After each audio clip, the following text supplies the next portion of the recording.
sekalian, pastikan sehat selalu ya, karena kita masih di dalam masa pandemi, jadi tetap di rumah, jangan kemana-mana, kalau penting-penting aja keluar. Oke. Nah, untuk bab 2 kelas 11 kita akan mempelajari tentang hukum-hukum.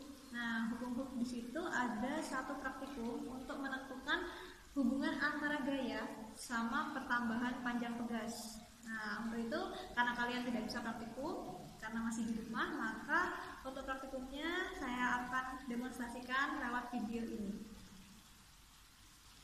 Untuk bahan-bahannya, yang pertama kita butuh beban. Di sini ada macam-macam, ada yang 10 gram, ada yang 20, ada yang 50, ini 50, 50, 50 sampai ke bawah ini 50 juga. Tapi itu terserah mau ambil berapa saja. Yang penting beban. Yang kedua pegas. Ada 2 pegas di sini. Yang ketiga penggaris. Sepertinya kurang panjang penggarisnya. Yang keempat ada statif. Ini yang namanya statif, Nak. Yang pertama, kita mencari hubungan antara gaya dengan pertambahan panjang pada pegas. Kita ambil dulu pegasnya. Nah, hubungannya saja ya. Kalau hubungannya saja, ini pegasnya digantungkan pada statif. Terus, misal kita kasih beban 50 gram. Kalau ininya saja, ini 50 gram. Terus, kalau misalkan kita kasih beban, maka yang terjadi pegasnya akan mengalami pertambahan panjang. Nah, semisal bebannya saya tambah 50 gram lagi, berarti 100. Maka pegasnya akan semakin panjang. Nah, berarti dari sini kita bisa ambil kesimpulan bahwa semakin banyak beban yang kita tambahkan, berarti kan semakin besar gaya beratnya. Otomatis semakin besar juga pertambahan panjangnya. Itu yang pertama. Nah, untuk yang kedua, kalau misalkan kita mau menghitung konstanta pegas, jadi di hukum-hukum itu ada satu istilah baru yang namanya konstanta pegas.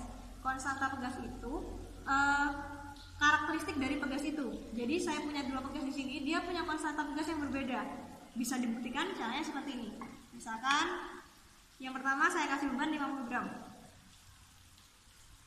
Panjangnya segini kan ya. Kalau misalkan yang kedua saya kasih beban 50 gram juga, maka pasti berbeda panjangnya. Kalau misalkan 50 gram, kalau misalkan 100 gram, saya tambahkan. Nah, panjangnya segini, sekitaran segini. Kalau misalkan yang satunya, dia molornya nggak akan sebesar yang satunya. Nah, itu membuktikan bahwa konstanta pegas antara pegas yang nomor 1 sama pegas yang nomor 2 ini berbeda.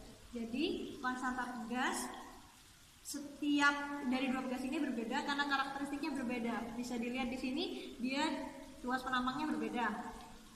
Terus panjangnya berbeda. Nah, itu yang mempengaruhi. Juga ada bahannya, tapi kalau ini bahannya sama-sama besi. Jadi yang mempengaruhi konstanta pegas itu yang pertama panjangnya, panjang pegasnya, terus luas penampang pegasnya dan jenis pegasnya. Untuk menghitung konstanta pegas, kita bisa pakai rumus. Caranya K sama dengan F dibagi delta X. K itu konstanta pegas, satuannya Newton per meter. Terus F itu gaya. Kalau misalkan kita pakai praktikum ini, berarti kita pakai gaya berat. Terus delta X itu perubahan panjang. Pertambahan atau pengurangan panjangnya itu termasuk perubahan panjang. Nah, pertama kita hitung dulu, ini berapa senti? Panjang pegas awal 15,5